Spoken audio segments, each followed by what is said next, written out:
ಇನ್ನು ಅಧ್ಯಕ್ಷರೇ ಖರ್ಚು ಹೇಳ್ಬೇಕಲ್ಲ. ಇದು ಏನದ ಅಥೆಂಟಿಕೇಟ್ ಇದೆ. ಇದು ಬೇಕಾದ್ರೆ ನಾನು ಈ ಸರ್ಕಾರಕ್ಕೆ ಆಗ್ರಹ ಮಾಡ್ತೀನಿ.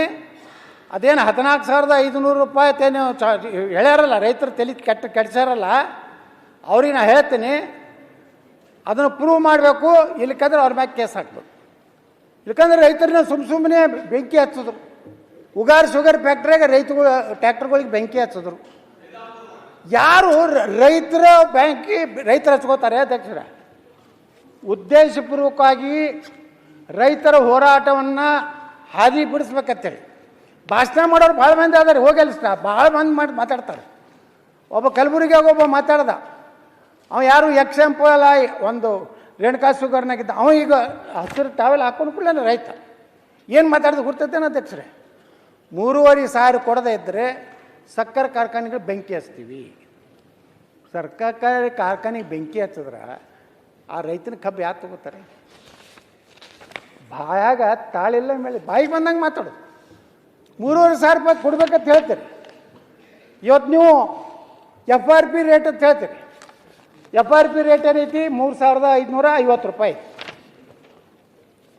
3,550 ರೂಪಾಯಿ ಒಳಗೆ ಹಾರ್ವೆಸ್ಟಿಂಗ್ ಆ್ಯಂಡ್ ಟ್ರಾನ್ಸ್ಪೋರ್ಟ್ 900 ರೂಪಾಯಿ ಕೂಡಿದೆ. ಹಾಗಾದರೆ ಕೇಂದ್ರ ಸರ್ಕಾರ ಸಕ್ಕರೆ ಬೆಲೆಯನ್ನು ಕನಿಷ್ಠ 45 ರೂಪಾಯಿ ಕಡಿಮೆ ಆಗದಂತೆ ಎಕ್ಸ್ಪೋರ್ಟಿಗೆ ಇವತ್ತು ಸಪೋರ್ಟ್ ಮಾಡೋಂಥ. ಇವತ್ತು ನೋಡಿರಿ, ಇಲ್ಲಿ ನಾವು ಇಥನಾಲ್ ಫ್ಯಾಕ್ಟ್ರಿ ಇದೆ ನಮ್ಮದೇ. ಪ್ರತಿ ವರ್ಷ 12 ಕೋಟಿ ಲೀಟ್ರು ಇಥನಾಲ್ ತಯಾರು ಮಾಡ್ತೀನಿ. ಮೊನ್ನೆ ನನಗೆ ಒಂದು ವರ್ಷದ ಟೆಂಡರ್ ಆಗಿದೆ 3,15,00,000 ಲೀಟ್ರು. ಇನ್ನು ಉಳ್ಕಿದ ಅದಕ್ಕೆ ಚಲ್ಬೇಕಾ ಅಧ್ಯಕ್ಷರೇ? ನೀವಿಲ್ಲಿ ಹೇಳ್ತೀರಿ, ಇಲ್ಲಿ ಕೂತು ಹೇಳಿದ್ರು ನಮ್ಮ ಮುಖ್ಯಮಂತ್ರಿಗಳು, 2-3 ಫ್ಯಾಕ್ಟ್ರಿ ಮಾಡಿರಲ್ಲ ಅಂತೇಳಿ. ಯಾರು ಮಾಡೋದವ್ರ ಬಗ್ಗೆ ತನಿಖೆ ಮಾಡ್ತೀರಿ? ಒಂದೊಂದೇ ಫ್ಯಾಕ್ಟ್ರಿ ಇಟ್ಟು ಕಷ್ಟ ರೈತರು ನೋಡಿಕೊಂಡು ಮಾಡಿದವರು ಎಲ್ಲರೂ ಲಾಭದಾಗಿಲ್ಲ ಅದಾರ ಅನ್ನೋಂಥದ್ದು. ಇವತ್ತು ಮುಖ್ಯಮಂತ್ರಿಗಳು ಬರೇ ರೈತರ ಸಭೆ ಮಾಡಿದ್ರು.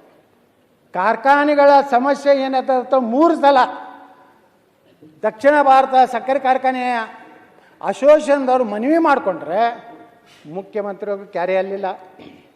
ಇವತ್ತು ಅಧ್ಯಕ್ಷರೇ ಖರ್ಚು ಎಷ್ಟು ಬರ್ತೈತೆ ಅನ್ನೋದು ಹೇಳ್ಬೇಕು. 10.25 ರಿಕವರಿಗೆ ಕೆಮಿಕಲ್ ಬೇಕು 80 ರೂಪಾಯಿದು, ಪ್ಯಾಕಿಂಗ್ ಮಟೀರಿಯಲ್ ಬೇಕು 50 kg ಬ್ಯಾಗಿಗೆ 50 ರೂಪಾಯಿ, ಮಷಿನರಿ ರಿಪೇರಿ ನಿರ್ವಹಣೆ ಗ್ರೀಸ್ ಹಾಕಬೇಕು, ಆಯಿಲ್ ಹಾಕಬೇಕು, ಡೀಸೆಲ್ ಹಾಕಬೇಕು 120 ರೂಪಾಯಿ ಪ್ರತಿ ಟನ್ನಿಗೆ ಹೇಳ್ತಾ ಇದ್ದೀನಿ. ಪಗಾರ ಕೊಡಬೇಕು, ಸಂಬಳ ಕೊಡಬೇಕು, ಆಡಳಿತ ಖರ್ಚು 265 ರೂಪಾಯಿ. ಬ್ಯಾಂಕಿಗಳಿಗೆ ಬಡ್ಡಿ ಕೊಡಬೇಕಲ್ಲ ಅಧ್ಯಕ್ಷರೇ?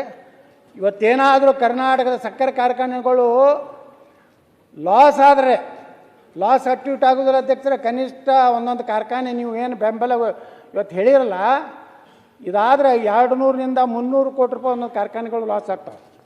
ಅದರ ಬಡ್ಡಿ 700 ರೂಪಾಯಿ ಆಗ್ತದೆ ಒಂದು ಟನ್ನಿಗೆ. ಡಿಪ್ರಿಸಿಯೇಷನ್ 165 ರೂಪಾಯಿ ಆಗ್ತದೆ. ಇದನ್ನೆಲ್ಲ ನೋಡಿದಾಗ ಅಧ್ಯಕ್ಷರೇ, 1 ಟನ್ ಕಬ್ಬನ್ನು ಇವತ್ತಿನ ನೀವು ಏನು ಬೆಂಬಲ ಏನು ನಿರ್ಣಯ ಮಾಡಿ ಬೆದರಿಸಿ DC ಗಳು ಬೆದರಿಕೆ ಹಾಕಿ ನಮ್ಮ ಕಡೆ ಸಹಿ ತೊಗೊಂಡ್ರು. ಬೆದರಿಕೆ ಹಾಕಿದ್ರು, ಮಾಡದೇ ಇದ್ರೆ ನಿಮ್ಮ ಬಂದ್ ಮಾಡ್ತೀವಿ, ನಿಮ್ಮ ಪರಿಸರದಿಂದ ನೋಟಿಸ್ ಕೊಡ್ತೀವಿ. ಎಲ್ಲಿಗೆ ತರೋರದಿರಿ ನೀವು ಕಾರ್ಖಾನೆಗಳನ್ನ?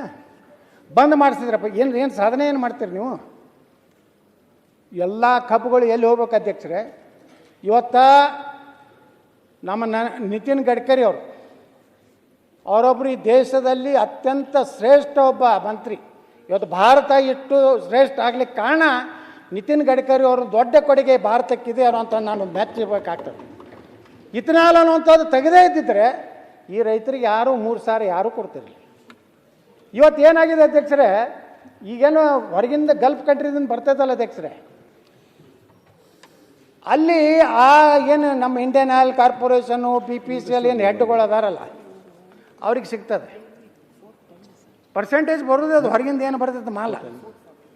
ಈಗ ನಿತಿನ್ ಗಡ್ಕರಿ ತಂದ ಪಾಲಿಸಿನ ಹಾಳು ಮಾಡ್ಬೇಕಂತೇಳಿ ಟೋಟಲಿ 28% ಅಷ್ಟೇ ನಮ್ಮ ಇಥನಾಲನ್ನು ಖರೀದಿ ಮಾಡ್ತೀವಿ ಅನ್ನೋಂಥ ಆಗಿದ್ದರಿಂದ ಹೋಗಿ ಅಲ್ಲಿ ಭಾಷಣ ಮಾಡ್ತಾರಲ್ಲ, 3,500 ಕೊಡದೇ ಇದ್ರೆ ಉಗ್ರ ಹೋರಾಟ ಮಾಡ್ತೀವಿ, ಉಪವಾಸ ಮಾಡ್ತೀವಿ, ರಾತ್ರಿ ಇಲ್ಲೇ ಮಕ್ಕೋತೀವಿ ಏನು ಹೋರಾಟ ಮಾಡ್ತಾರಲ್ಲ, ಬೆಂಕಿ ಹಚ್ತೀವಿ.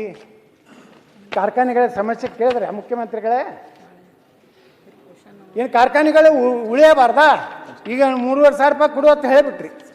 ಇವತ್ತು 14,000 1 ಟನ್ನಿಗೆ ಉಳಿತೈತೇನು ಹೇಳ್ತಾರಲ್ಲ, ಆ 14,000 ಉಳಿತಿದ್ರ ನಾ ಇದೇ ಸದನದಾಗ ಘೋಷಣೆ ಮಾಡ್ತೀನಿ 5,000 ರೂಪಾಯಿ ಟನ್ ನಾನು ಕೊಡ್ಲಕ್ಕೆ ರೆಡಿ ಇದ್ದೀನಿ. ಸಾಧ್ಯತೆ ಅಧ್ಯಕ್ಷರೇ ಅದಕ್ಕೆ ನಿರ್ಭೀತ, ನಿಷ್ಪಕ್ಷಪಾತ, ವಿಶ್ವಾಸಾರ್ಹ ಸುದ್ದಿಗಳಿಗೆ ಮತ್ತೊಂದು ಹೆಸರಾಗಿರುವಂತ ನ್ಯೂಸ್ 18 ಕನ್ನಡ ಈಗ ಆಪ್ನಲ್ಲೂ ಲಭ್ಯವಿದೆ. ದಯವಿಟ್ಟು ಇಲ್ಲಿರುವ QR ಕೋಡ್ ಅನ್ನ ಸ್ಕ್ಯಾನ್ ಮಾಡಿಕೊಂಡು ಆಪ್ ಅನ್ನ ಡೌನ್ಲೋಡ್ ಮಾಡೋದಕ್ಕೆ ಮರಿಬೇಡಿ. ನಿಮ್ಮ ಬೆಂಬಲ ಹೀಗೆ ಸದಾ ನಮ್ಮೊಂದಿಗಿರಲಿ. ಧನ್ಯವಾದ.